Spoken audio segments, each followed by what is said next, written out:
have paradigms and roadblocks that prevent us from excelling, and they can be real or imagined. Welcome to Beyond Bricks, a podcast that will give you the ability to break through those walls. Here's Dr. Nathan Unruh. I'm going to talk about a term that can be overused, I think, at times, but yet it's a reality in all of our lives, or can be if we don't really take some steps to prevent it, and that's the reality of burnout. It's a big subject.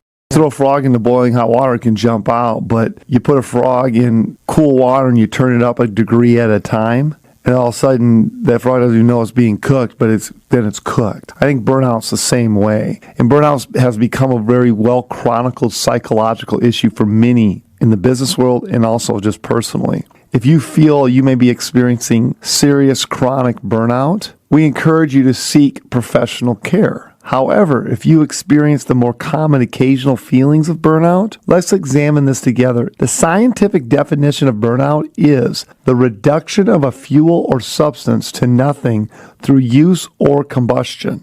A fire burns out when it has completely run out of fuel. We as humans are no different. From a biological standpoint, our bodies will burn out if not given ample fuel to power us through the day. In our working lives, it's important that we combat burnout by consuming the proper fuel. To meet the needs of others, we must make sure we take care of our needs first.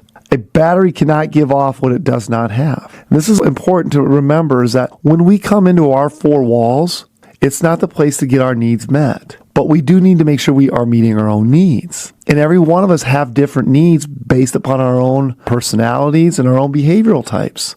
So for some of us, we need to make sure we're getting enough sleep or more sleep. Some of us, we need to make sure that we're getting those workouts in. All of us need to get more water intake. All of us need to make sure that we're getting better foods. All of us need to make sure that we're looking at our relationships that are potentially toxic, because all of those things can beat us down. So here are several steps you can take to combat burnout. First, increase your fuel intake, called the rejuvenation system, and it exists to serve this very purpose.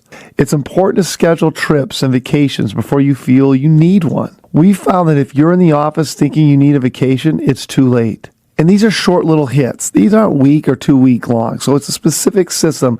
Secondly, decrease the negativity. Any negative sources of energy in your life will contribute to the feeling of burnout. The surroundings and energy you expose yourself to outside of work need to be positive. Taking in negative energy is the same as eating empty calories. You won't end up satisfying your hunger over the long run. It's going to have a severe detrimental effects on your health. If you are taking in the proper amount of good, healthy fuel, it's going to be impossible for you to experience burnout.